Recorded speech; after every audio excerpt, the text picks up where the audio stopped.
Artificial intelligence is making incredibly high-stakes decisions every single day. But how do we know we can actually trust it? How do we peek inside the quote-unquote mind of an AI and just ask it to explain itself? Well, today, we're going to find out. Okay, imagine this. An AI takes a look at your X-ray. It flags something. Your very first question is pretty obvious, right? You'd ask, what did you see and why?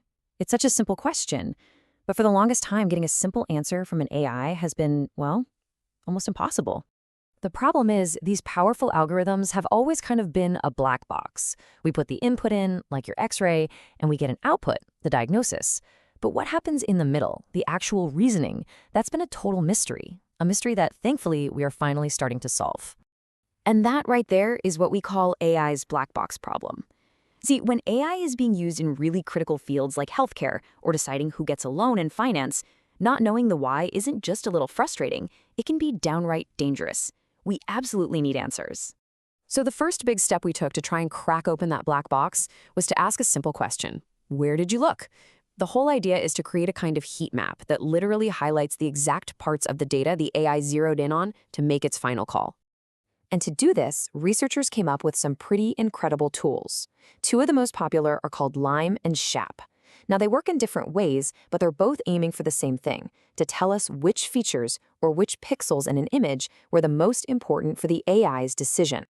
All right, so let's see how they actually stack up in a real-world test. A study used these tools to explain an AI model that was predicting whether small businesses were likely to default on a loan.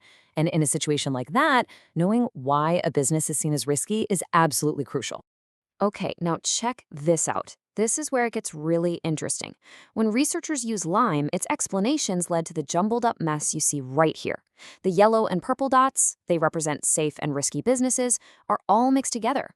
Basically, Lime couldn't give explanations that clearly separated one group from the other. But then, look what happens with Shape. I mean, the difference is night and day. Using Shape's explanations, those two groups become so much clearer. This is what researchers call superior discriminative power.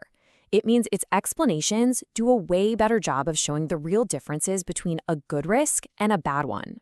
So here's the bottom line. For an expert trying to figure things out, Shape's way of doing things gave a much more useful, much clearer answer to that where question. It just goes to show you that picking the right tool for the job really, really matters. Knowing where the AI looked is a huge step forward, no doubt. But it kind of brings up a new, bigger question. Is that really enough? I mean, especially if you're not an AI expert, just seeing a highlighted area doesn't actually explain the reasoning, does it? Think about it like this. If a doctor just points to a spot on your lung X-ray and says, there, you haven't really learned anything. You need them to tell you what they see. Is it a shadow? Is it some kind of opacity? Just pointing isn't explaining. And that leads us to a totally different, and maybe more human, way of explaining things, answering the what-if question. So instead of asking where the AI looked, we start asking, hey, what would need to change for you to make a different decision? This amazing idea is called a counterfactual explanation. The goal is to generate a whole new version of the input. Think of it like a closest possible world that shows you the minimal change it would take to flip the AI's decision. It's a powerful idea because it's pretty close to how we reason with each other all the time. Okay, and this is where it gets really cool. You can actually see it in action. On the left, you've got an X-ray that an AI said has pneumonia.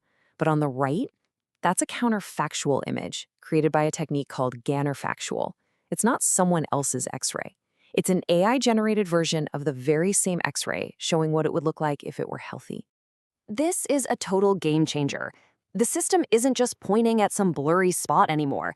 It's literally showing you what the lung would look like if the opacity its model links to pneumonia just wasn't there. We've moved from asking where to asking what if. And that difference is just profound. So now we've got these two really powerful approaches, right? We have the heat maps that answer where, and we have these counterfactuals that answer what if. But which one actually helps people understand and, maybe more importantly, trust an AI system? Well, a user study decided to put them head to head.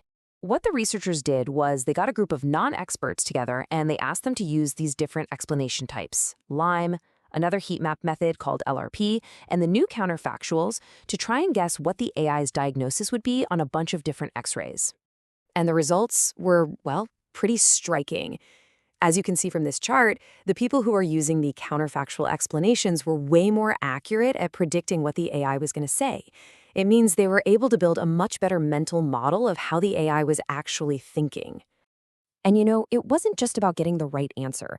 When they were asked how satisfied they were with the explanations themselves, people gave the counterfactuals way higher scores. That what-if approach just felt more useful, more helpful, and more complete.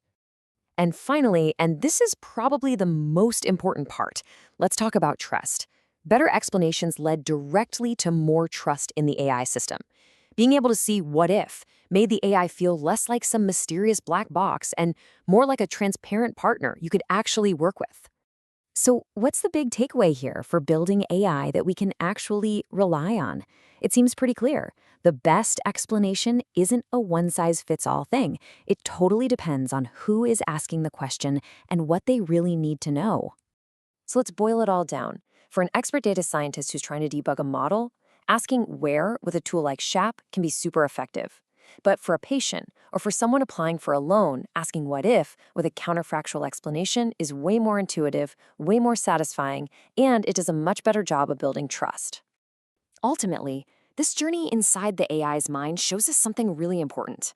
The next great leap forward for AI isn't just going to be about making it more accurate. It's going to be about improving our ability to communicate with it, to understand its reasoning, and to finally turn it from a mysterious tool into a partner we can trust.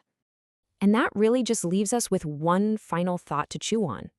As AI continues to weave itself deeper and deeper into our society, into our hospitals, our banks, our homes, what kind of answers will we and should we demand from it? The answer to that question is going to shape our entire future with this technology.